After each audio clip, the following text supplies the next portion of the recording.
Pour bon nombre de passants, l'endroit peut sembler banal, mais derrière ces murs, la réalité est tout autre.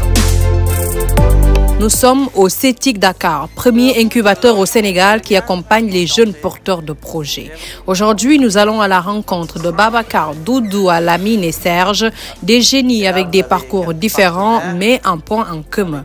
Développeurs accompagnés par le centre, ils ont tous mis en place des solutions novatrices. Par là, des programmes, ça soit la Avant de faire un choix de carrière, il est important de bien connaître ses aptitudes pour orienter ses choix. Pour pallier à cette problématique de jeunes diplômés au Sénégal qui peinent à trouver un emploi, Babacar a développé une solution dénommée Tagat e-learning. Accompagné par le centre, le jeune développeur veut pousser les jeunes à d'abord penser emploi avant de penser aux filières. Ce n'est pas vraiment le diplôme qui crée les opportunités professionnelles, ce n'est pas vraiment le diplôme qui permet d'avoir un job. Les entreprises veulent des acteurs qui sont capables de créer de la valeur. Les entreprises veulent des jeunes, des talents qui sont capables, en toute autonomie, de pouvoir, alors même si bien sûr il faut de l'accompagnement et tout, mais en tout cas des gens qui sont capables de faire des choses concrètement. Et donc lorsqu'on a étudié pendant tout un cycle, juste pour avoir des notes, finalement on se rend compte qu'on ne sait pas faire grand-chose. C'est vrai que c'est un peu caricatural, mais je peux vous assurer que c'est quand même une facette de la réalité, que beaucoup de jeunes qui obtiennent des diplômes, licences, master, dans la réalité, et c'est triste à dire, encore une fois, c'est de ma faute, je suis un des acteurs du système, ne sont pas capables de délivrer concrètement sur les tâches.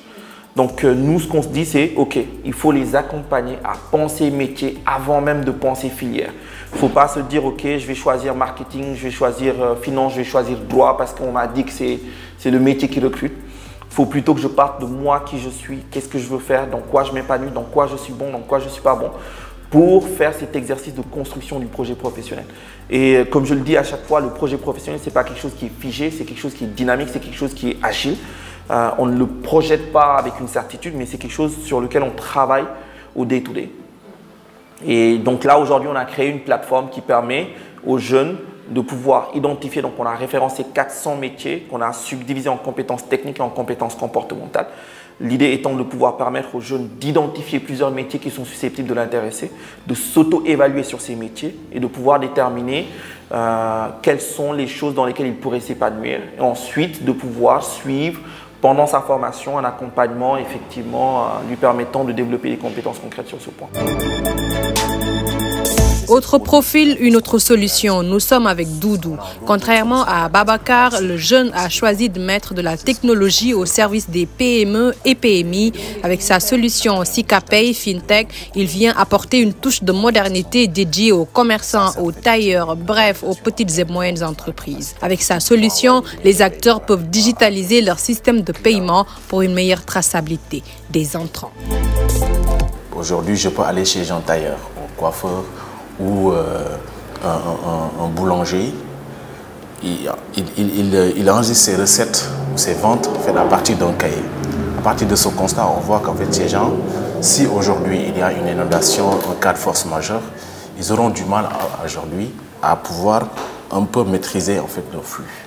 Maintenant, pour pouvoir pallier à tous ces problèmes ou résoudre en fait toutes ces difficultés chez le commerçant, nous, on vient lui proposer en fait une solution de gestion d'activité, une solution de gestion d'activité, de gestion de stock, gestion d'encaissement, comment il fait pour pouvoir en fait suivre ses transactions journalières, comment il fait pour avoir en fait une sorte de mini comptabilité, pour pouvoir aujourd'hui, en cas de besoin exprimé ou en cas en fait, quand je dis un besoin exprimé, c'est qu'en fait aujourd'hui, un établissement financier où le commerçant même peut aller solliciter un financement auprès en fait, d'une institution financière qui va lui demander aujourd'hui des éléments d'appréciation, des chiffres. En fait, s'il n'a pas d'éléments à présenter en fait, à l'institution financière, ça va être difficile aujourd'hui pour la petite entreprise ou en fait, le commerçant ou l'entrepreneur à bénéficier en fait, d'un crédit ou d'un prêt. Les jeux de société offrent plusieurs avantages sur le plan cognitif, langagier et moteur. C'est dans ce cadre que la start-up First Media Group travaille sur la digitalisation de son jeu de société Zero Faute. Destinée à un public de 7 à 77 ans, cette application 100% Made in Sénégal vient pour occuper utilement les enfants et même les adultes. Actuellement, on a développé le coffret, on a déjà développé le coffret sur l'orthographe, on a développé des coffrets sur d'autres thèmes. Par exemple, là, on a fini l'anatomie, on a fini la médecine générale, on a fini les mathématiques, on a fini la science et on est en train de faire même la prévention routière et la vision Sénégal 2050. On est en train de bosser dessus. Et ça, comme j'ai dit, c'est le premier aspect. Donc, l'autre innovation, c'est l'univers tout simplement digital de ce jeu. Donc, il y a une application qu'on va mettre en place dans 6 mois qui s'appelle l'application Zero Faute tout bonnement. Donc, dès que vous ouvrez l'univers de cette application, vous allez choisir votre langue, soit l'anglais, soit le français, soit l'arabe. Et de ce faire, vous ferez face à un univers extraordinaire d'apprentissage. Vous pourrez choisir les thèmes que vous voulez, l'économie, la science, le sport, Vision Sénégal 2050, la prévention routière, tout ce que vous voulez.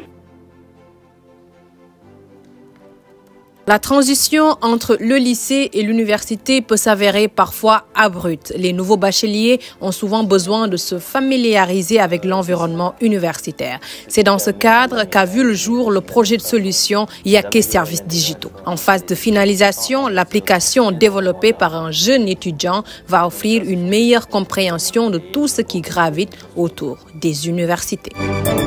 À l'ESMT, nous avions une camarade de classe qui s'appelait Safia, qui était d'origine nigériane. Et à son arrivée ici, elle était tellement chamboulée par l'écart de quotidien qu'il y avait entre le lycée au Niger et l'université au Sénégal, que par exemple, il lui est arrivé de dépenser plus de 60 000 rien que pour les transports à Dakar. C'était la fille qui était tout le temps perdue dans le campus, qui ne savait jamais où trouver ce qu'elle cherchait. Et elle n'était pas seule dans cette histoire-là, parce qu'il y avait aussi moi, bien que d'origine sénégalaise. Et en fait, ça a impacté négativement nos performances scolaires. Donc on s'est dit que nous allions créer Yikai. Donc c'est une application qui va venir à travers seulement 3 fonctionnalités. Digitaliser le campus pour en faire un paradis scolaire.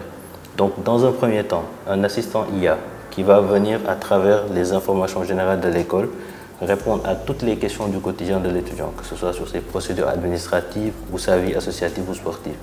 Deuxièmement, une cartographie complète du campus, donc qui répond aux questions spatiales et temporelles. Et enfin, une section actualité qui vient centraliser toutes les informations du campus au même endroit.